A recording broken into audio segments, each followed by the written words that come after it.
And the cancelling that happened to me happened from the chief rabbi wrote to my editor at the Daily Mail, telling me I no longer had a job. How did he have that power? You don't mess with the chief rabbi. The Jewish peoples need her removed. Was it all concerted? Like, did it all come almost like clockwork on the same day? Same day. Same day?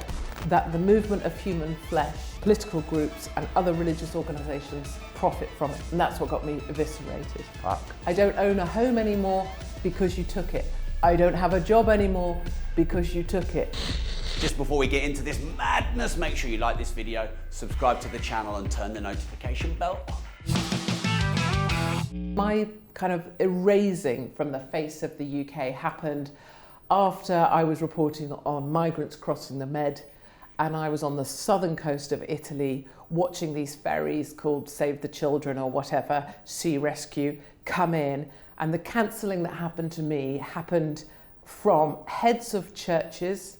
So the heads of churches were involved. The chief rabbi wrote to my editor at the Daily Mail, Martin, to tell me I no longer had a job, and that's eventually what happened. How did he have that power? The chief rabbi? Yeah. Because he's called the chief rabbi, and you don't mess with the chief rabbi and everything that means. Did he have ownership of the newspaper, or is he just a powerful person? Well, so must be linked. Right. So then there was specific groups. There was the chief rabbi. I still have the email actually because Martin forwarded it to me saying, "What the fuck?" What did it say? Katie Hopkins is reporting on migrants. She is this fascism has to stop. She should not be allowed to continue. The Jewish peoples need her removed. Brandon Cox was involved. Save the Children, as in Brandon Cox. Yeah. When you say he's involved, he emailed my editor. And what did he say? Martin, same sort of stuff. Katie needs to go immediately. This is very disruptive to charitable organisations. This misrepresents the British peoples. Board of Deputies, which is a Jewish alliance, the heads of synagogues all over the UK and globally were involved. And then Labour were involved. And others, of course. There was the Guardian petition, all the rest of it. But all I'm saying to you is that there is when you say who, church, Jewish organisations, Labour, charities, government, media. Was it all concerted? Like, did it all come almost like clockwork on the same day? Same day. Same day? Same day. And Martin's my editor. And the reason I can say all of this is because I've never really spoken about it because I don't believe in boring people with minutiae. But I have the chief rabbi's email, and I have Brandon Cox's, and I have the Board of Deputies one. And it happens in concert with each other on the same day, and Martin was blown away. So you think this is strategically aligned? Yes, these are a strategic alliance of the most powerful representatives of the biggest religious groups, the biggest charities, and the heads of political parties. I have no doubt about that whatsoever. So we'll come back to that in a minute. What did you say that crossed the line?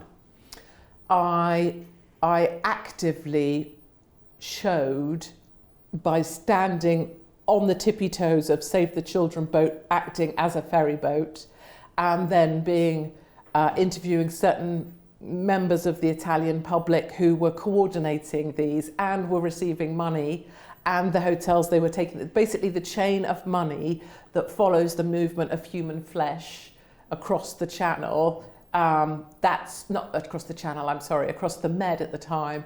That's what got me removed. I strongly am absolutely committed to the idea that the movement of human flesh is the most profitable industry that there is, and churches and political groups and other religious organisations profit from it. And that's what got me eviscerated. Fuck.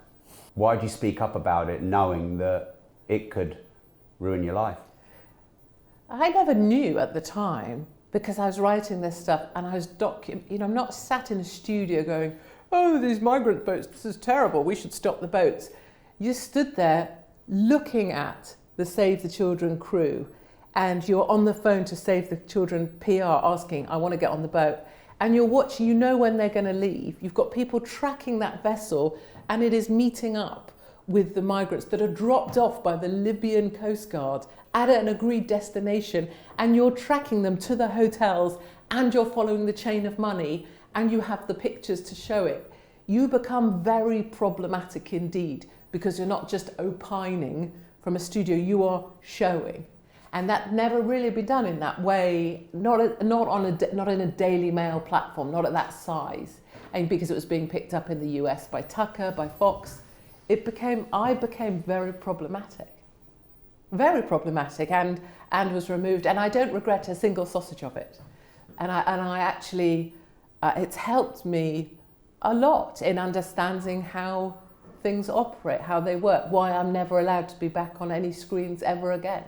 So what did you get cancelled and removed from? List it, social media, mainstream media, when? So to start off with, so Daily Mail, Martin was like, this is just, so it was agreed that we would stagger my leaving, because Martin, as the editor, and I don't know if you know Martin, but Martin is of the view that, no one tells Martin what to do, but it was agreed that I would be gone within 6 months.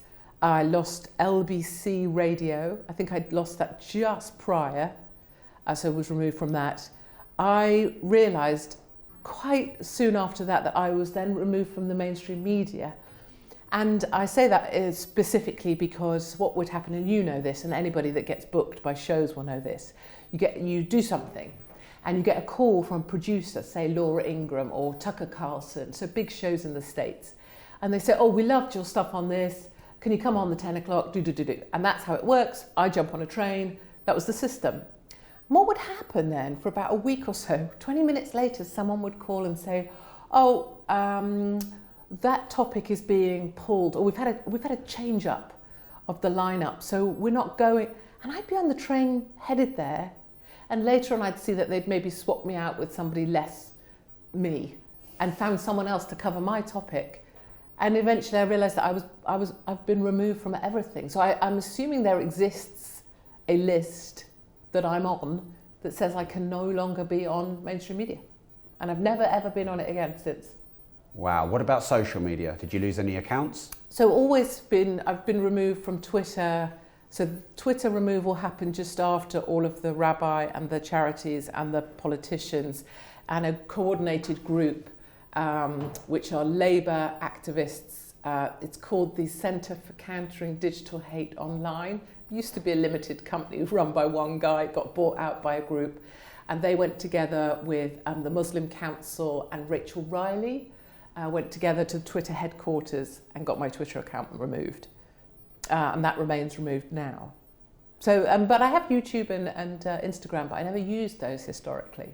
And in this last 5 years of being utterly removed, I now use those. So for 5 years, until September 2021, for 5 years, I hadn't spoken in the UK. Wow. So when we first met, I said to you, maybe you should think about having a podcast because you own that channel. And you were like, nah. And then you got fucking banned from everywhere. Yeah. Are you now thinking about decentralization and maybe owning your own media and being on more decentralized or less policed platforms like Rumble and Getter and having a podcast? And are you seeing an evolution of media in response to this cancel culture? Yeah. And I decentralized, but like what you just described there, if we were in an elevator, and I'm not saying this in a hierarchy way, because in no way do I think mainstream media is like top floor. It really isn't. It's just the most controlled form of propaganda there is. But if you take that down to where you were, which is Getter, Rumble, podcast, no disrespect to your podcast, which obviously is doing brilliantly. Yeah. I kind of decentralized by dropping the elevator down to the basement and deciding, right, I'm going to go full Jesus and I'm just going to take to the streets. And that's what I did. So I took to the streets of America, and I've spent 5 years doing that 3 or 4 month tours through the states of America, building an audience, but building them in rooms. And that really is my decentralized new media, is rooms of people. And it's become very much like, whilst arguably and correctly, my audience therefore is tiny and time consuming and effort filled for little kind of amplification. Scalability. Exactly, yeah. or reach or share that we might talk of. It is so, I think it saved my life 1,000 times over, because just having people in rooms has been really, it's so much more rewarding, of course, than just what are numbers, what are clicks, what are they? There's just sort of this ethereal nothingness, whereas rooms of people, and it feels like it's become, I genuinely feel part of this new kind of speakeasy. So like in the time of Prohibition, which I wasn't around for, contrary to the rude fuckers that think I look 110. This is now speakeasies, and there's many in America where people meet sort of in secret just to speak. I know bars where there is a separate back room that you can only entrance if you know the way in, and we have speakeasies there. There's also auditoriums in Pennsylvania recently, 4,500 people with General Flynn.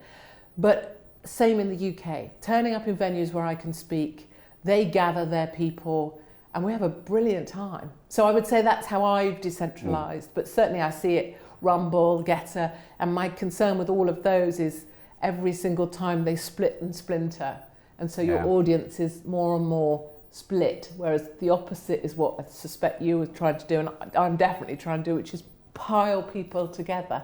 Yeah. Because we're so much more alike than we know. That's the answer. It was quite long. It's all right, we've got time. So I see Rumble, Getter, etc. a bit different to your own podcast. So I think pure decentralization is where you can connect with your follower, fan and audience member directly, and then you can move them with you. And to a certain degree, podcasts, you can do that. You can definitely do that if you've got someone's email or contact details. Getter and Rumble and other platforms like that are good in that they'll embrace all the people that have been pushed away from mainstream social media.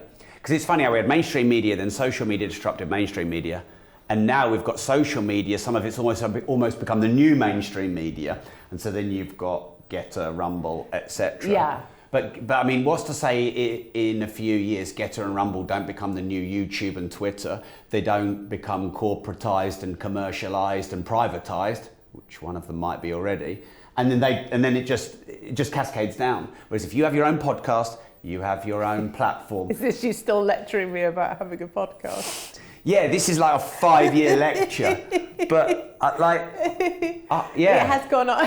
Yeah, maybe you'll listen this time. Basically, we haven't seen each other in 5 years, but your message is still the same. Yeah. Have a podcast. Yeah, well, it's not just to you, Katie, it's to all my listeners as well, because there are a lot of people who listen to me don't want to be cancelled, don't want to have to self-counsel, don't want to be careful what they say all the time, don't want to really always be worried about offending people. They want to be authentic and be themselves. I know, I totally hear you. And a lot of my listeners, they're not far left or far right or want to cancel everyone. They just themselves. Yeah, they just get in and have a good debate. I totally get it. And I think that's where people like me and others have a role, which is just being that person, just you know, and being out there and doing lives and doing whatever. And people pile on in, and almost even if they're not saying it for themselves, it's bloody comforting that even if they really disagree, it's comforting to have someone just chucking it out there. And it's also comforting, and I'm in a very privileged position of really not having, and not a sob story at all, but there's not much anyone can take from me now that will stop me. Because people need to self-preserve stuff they've got, right? A home or a marriage or a job or your kids' welfare and protection. And it's not like I don't give a shit about my kids or my husband or my home. It's just that we've been through it already, and there's nothing anyone can take from me that makes me feel concerned now. You want to, you know, I go to the States. Unvaccinated people aren't allowed to go to the States. I go to the States. Are you on? Yes, Yeah. I'm done with being told what to do. So I'm going to the States. I'm being Jesus on the road and bringing my people together. You want to lock me up for that? Do it. Bring it. Because you just locked up a woman for going and bringing people together and making people feel better about themselves. Do it. And that's where I'm at with all of this. It's full extreme, do it. I don't own a home anymore because you took it. I don't have a job anymore because you took it. I have kids, but they all changed their names, and I have nothing to do with any of their schools because you tried to take them. bring it. So that's a really lovely feeling. Like, I love my life. Is there no regrets though of putting your family through all that? No, because that would be to infer that that's what I did. And I think that would be wrong. I was a bloody good writer for the Daily Mail. I was a bloody good radio person on LBC. I cocked up all the time, but I was good at letting people have their say. And because I was good at my job, they came for everything. I feel terribly that people tried to, have tried to take my children. I feel people have tried to take them, kidnap them. There was there's some stuff there, yeah, and then social services have been involved a lot. So I'm reported as abusing my children, abusive mother. My children have had to be interviewed separately, privately, when they were younger as well. Like, now they're older, but then they were asked, on their own, questions of whether I'd done things to them. So people tried to take my children. So I feel badly that happened because of me, but it was because I was good at my job. So I can't carry the guilt too much, and guilt's never so good for so many people. Carry guilt, regular mums and dads all the time, and I just like, let that go. So there's nothing anyone can really take from me. And then I think we did head feeling when we met last 5 years ago. Did I let you feel my head?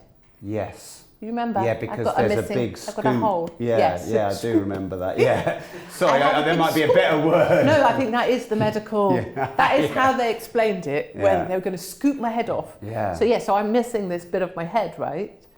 Because I was, sorry for listeners that weren't with us. Yeah. So I was massively epileptic at one stage, like seizures were crazy, like they would dislocate my arms and stuff. And so I had this massive surgery where they basically get a circular saw and they chop your head off, and then they get the bit of tumour out and throw it away. So my point was that a seizure should have wiped me out. That was the prediction before I was 40. Now I'm like 47. And most people think I'm 63. It really fucks me off. And I will think about plastic surgery at 50. And so I'm also on this kind of free time, like extra time. Like, it's like being at the World Cup, but like a whole lot better. Right. Because I'm not in Qatar. And so I'm on this huge extra time thing. And so there's nothing, people say I live without fear, but I totally do. Like, if today's it's been pretty epic. Yeah, really, I love it. Wow. I do, I love it. I'm really lucky that way. Before you go, that was just a short excerpt of a long, deep dive, insane, intense conversation with Katie Hopkins. You can watch the full interview here. Before you get out of here, make sure you like this video, subscribe to the channel, and turn the notification bell on. And remember, if you don't risk anything, you risk it.